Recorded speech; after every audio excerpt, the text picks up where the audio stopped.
Friends నిన్నైతే అసలు చూడకూడని ఘోరం ఒకటి చూశాను. ఒక అమ్మాయి అయితే తను ప్రేమించి లవ్ చేసి ఒక అబ్బాయిని అయితే చాలా ఇష్టంగా మ్యారేజ్ చేసుకుంది. ఇంకా తనకి 2 కిడ్స్ కూడా ఉన్నారు, చిన్న చిన్న కిడ్స్.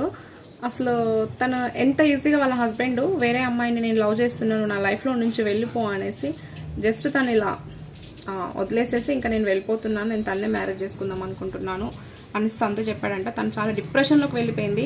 నాకు కాల్ చేసి అక్క ఇలా అంటున్నాడు అక్క, నా పరిస్థితి ఏంటక్క అనేసి అసలు ఏడుస్తుంది. అసలు తను ఏడుస్తుంటే నాకు నిజంగా బాధ అనిపించింది. ఈ రోజుల్లో కూడా ఇలాంటి వాళ్ళు ఉన్నారా అని అనిపించింది.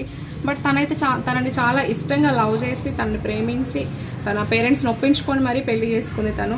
బట్ తను అలా చేయడం అస్సలు కరెక్ట్ కాదు. ఇంకొకటి ఏంటంటే, ఒక అమ్మాయి ఆలోచించాల్సింది ఏంటంటే, ఒక పెళ్ళైన అబ్బాయితోటి అలా రాంగ్ ఇల్లీగల్ రిలేషన్ పెట్టుకున్నప్పుడు అటు సైడ్ కూడా ఒక ఫ్యామిలీ ఉంది, అటు కూడా 2 చిల్డ్రన్స్ ఉన్నారు, అక్కడ కూడా నాలాంటి ఒక అమ్మాయి ఉంది. తన లైఫ్ ఏంటి, తన ఫ్యూచర్ ఏంటి, తన పిల్లల ఫ్యూచర్ ఏంటి అనేది ఖచ్చితంగా ప్రతి అమ్మాయి ఆలోచించాలి. అలాంటి రాంగ్ స్టెప్స్ చేయకండి. మనకి ఏదైనా మన బాడీలో ఏదైనా హెల్త్ ఇష్యూ వచ్చినప్పుడు, లేదంటే మనకి మొత్తం 0 స్టేజ్కి పడిపోయినప్పుడు మాత్రమే నిజంగా భార్యకి భర్త విలువ, భర్తకి భార్య విలువ మాత్రమే తెలుస్తుంది. ఎవరైనా మధ్యలో వచ్చిన పర్సన్స్ మధ్యలోనే వెళ్ళిపోతారు. మధ్యలో వచ్చిన పర్సన్స్ కోసం అస్సలు లైఫ్ పార్ట్నర్ని అయితే అలా చెయ్యకండి. నాకైతే చాలా బాధ అనిపించింది నిన్న తను ఏడుస్తుంటే. బట్ ఇంకొకటి ఏంటంటే, అబ్బాయిలు పెళ్ళైన వాళ్ళని ప్రేమించకూడదా అని పెద్ద రూల్ ఏమైనా ఉందా అనేసి మాట్లాడుతున్నారు. ప్రేమించండి, పర్లేదు, పెళ్ళైన వాళ్ళని ప్రేమించండి. బట్ ఎలా ప్రేమించాలి?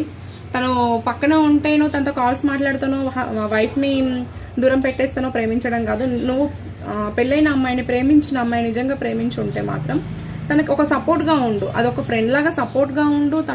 తనకి ఏదైనా బాధ వచ్చినప్పుడు షేర్ చేసుకో, లేదంటే తనకి ఏదైనా ఒక బ్యాక్ బోన్ లాగా నిలబడు. అంతవరకే కానీ నీ ఫ్యామిలీని డిస్టర్బ్ చేసుకొని ఎదుటి వాళ్ళు తన ఫ్యామిలీని డిస్టర్బ్ చేసేసి ఇది ఎక్కడికో చావుదరకు వెళ్ళిపోయి, ఇది చూడడానికి 2 పర్సన్స్ మనసులే. బట్ అటొక ఫ్యామిలీ, ఇటొక ఫ్యామిలీ, అటొక 2 చిల్డ్రన్స్, ఇటొక 2 చిల్డ్రన్స్, అటు వాళ్ళ పేరెంట్స్, ఇటు వీళ్ళ పేరెంట్స్, మొత్తం సొసైటీలో నీ ఫ్యామిలీ అనేది చాలా సఫర్ అవుతుంది. బట్ ఇది ఆలోచించి స్టెప్ తీసుకోండి. ఇలాంటివైతే తమ్ముడు, నా రీల్స్ నువ్వు చూస్తావని నాకు తెలుసు. నేనైతే నేమి చెప్పడం నాకు ఇష్టం లేదు. తననైతే బాధ పెట్టకు. తను నా సిస్టర్ లాంటిది. తను నేను ఎంత ఇష్టపడిందో నేను చూశాను కాబట్టి చెప్తున్నాను. ఓకే, ఏమైనా తప్పుగా మాట్లాడుంటే మాత్రం క్షమించండి. ఎందుకో చెప్పాలనిపించింది. ఎందుకంటే చిన్న చిన్న కిడ్స్, నాకు చూస్తేనే అసలు చాలా ఏడుపు వచ్చేసింది ఆ పిల్లల్ని. తనైతే ఏడ్చుకుంటూ కాల్ చేసింది. చాలా బాధ అనిపించింది.